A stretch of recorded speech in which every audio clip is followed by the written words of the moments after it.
Break के बाद आप सभी का स्वागत है सी न्यूज़ भारत में। नमस्कार, मैं हूं रत्ना और आप देख रहे हैं राजस्थान बुलेटिन, जहां हम लेकर आते हैं राजस्थान से जुड़ी हर बड़ी और अहम खबर सबसे पहले और सबसे सटीक तरीके से।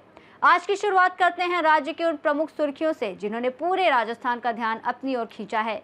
चाहे वो राजनीति हो, विकास की नई पहल हो, मौसम से जुड़ी अपडेट हो या फिर आम जनता से जुड़े मुद्दे, तो बने रहिए हमारे साथ, क्योंकि अगले कुछ मिनटों में हम आपको बताएंगे राजस्थान की हर जरूरी खबर विस्तार और पूरी सच्चाई के साथ।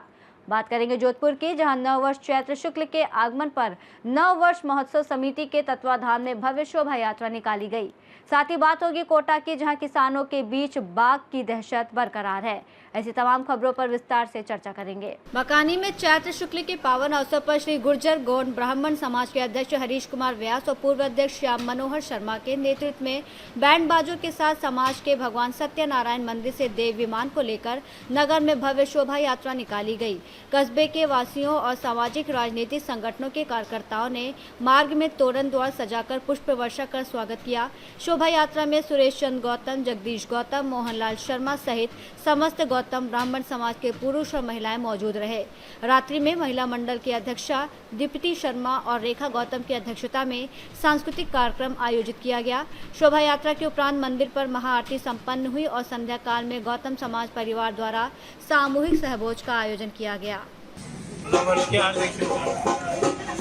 ये आज प्रतिपदा को, चैत्र शुक्ल प्रतिपदा को गौतम जयंती के उपलक्ष्य में समस्त गुर्जर गौड़ समाज, न्याय शास्त्र के प्रणेता जो महर्षि गौतम हमारे आद्य देव हैं, उनके उसमें ये जयंती हर्ष और उल्लास के साथ में गुर्जर गौड़ ब्राह्मण समाज हर वर्ष निकालता है। प्रतिवर्ष निकाली जाती है शोभा यात्रा, प्रतिवर्ष निकाली जाती है। इसमें गौतम समाज ब्राह्मण ही एक सर्व ब्राह्मण समाज को लिया गया। गौतम समाज, क्योंकि गौतम जयंती, गौतम हमारे आद्य देव हैं, इसलिए गुर्जर गौड़ समाज गौतम जयंती, गौतम जो ब्राह्मण है वो मनाते हैं। धन्यवाद। बकानी से सीनू संवाददाता रमेश चंद्र शर्मा की रिपोर्ट।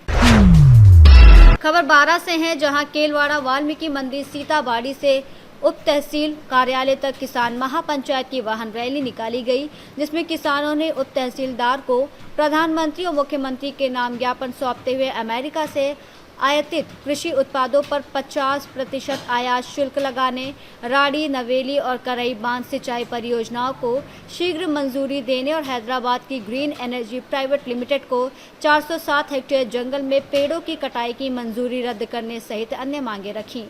प्रदेश संयोजक सत्यनारायण ने कहा कि क्षेत्र के किसान 20 वर्षों से राड़ी बांध के लिए प्रयासरत हैं, लेकिन जनप्रतिनिधियों और वन विभाग की अनदेखी के कारण परियोजनाएं अटकी हुई हैं, जिससे किसानों की फसलें केवल बरसाती पानी पर निर्भर हैं।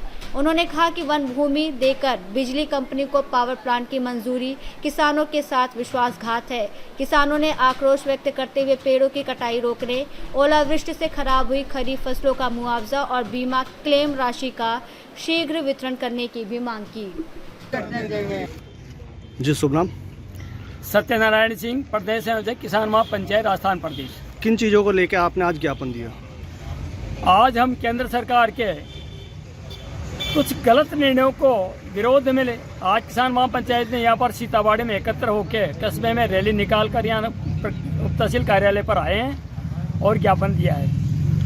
केंद्र सरकार ने उद्योगपतियों के सामने घुटने टेकते हुए यहाँ के शाहबाद के हरे भरे जंगलों को 407 हेक्टेयर में करीब 1,19,000 पेड़ों को बलि देने के लिए इन्होंने मंजूरी दी है, जबकि हमारी राड़ी बांध इसकी मांग हम 20 साल से कर रहे हैं और ये एक दुष्प्रचार किया जा रहा है पार्टी और सत्ता की ओर से।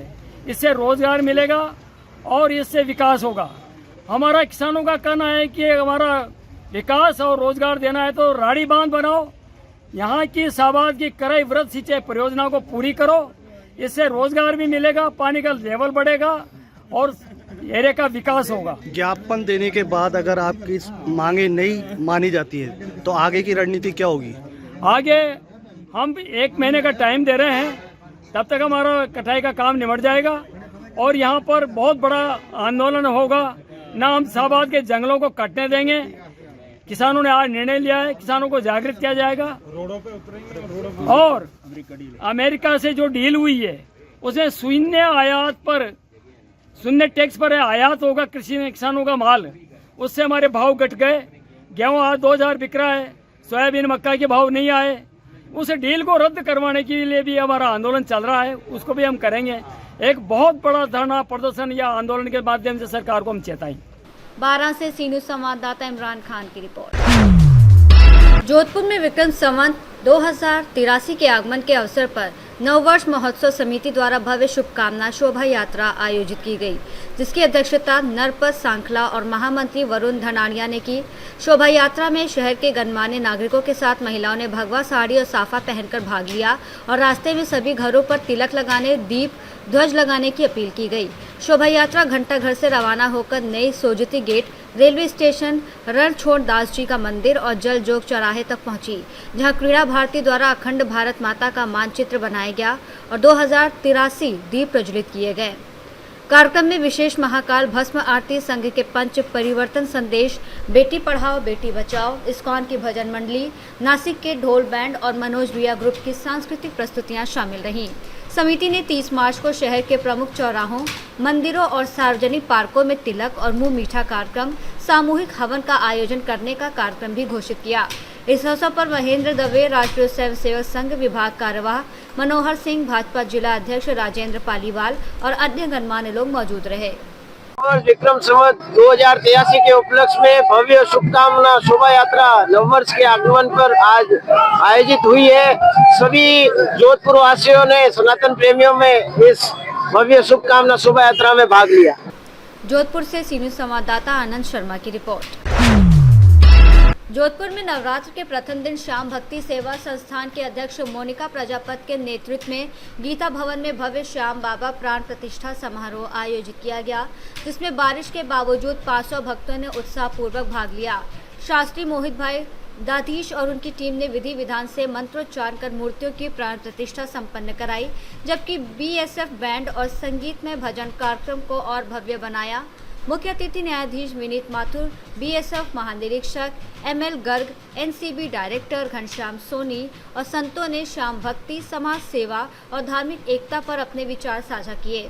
आयोजन में भामाशाहों, सेवाभावी कार्यकर्ताओं और पूजन में शामिल पंडितों का सम्मान भी किया गया। पूरे कार्यक्रम में भक्तों ने नाचते गाते श्याम बाबा की मूर्तियों को अपने घर ले जाकर स्थापना की और हर घर श्याम का संदेश फैलाया। जोधपुर से सी न्यूज़ संवाददाता आनंद शर्मा की रिपोर्ट। इटावा दुर्जनपुरा पंचायत के बम्बुलिया गांव में आदमखोर बाघ के खेतों में दहाड़ने से ग्रामीणों में दहशत फैल गई। गेहूं के खेत छोड़कर किसान गांव की ओर भागे और अब लाठी डंडों और टॉर्च के साथ रात भर पेट्रोलिंग कर रहे हैं। वन विभाग और पुलिस की टीमें भी पंजों के निशान ट्रैक करते हुए कार्रवाई में जुट गई है। आयाना ग्रामीण से सी न्यूज़ संवाददाता सुरेश कुमार पटेरिया की रिपोर्ट। बुलेटिन में फिलहाल इतना ही। देश और दुनिया की तमाम बड़ी खबरों के लिए देखते रहिए सी न्यूज़ भारत।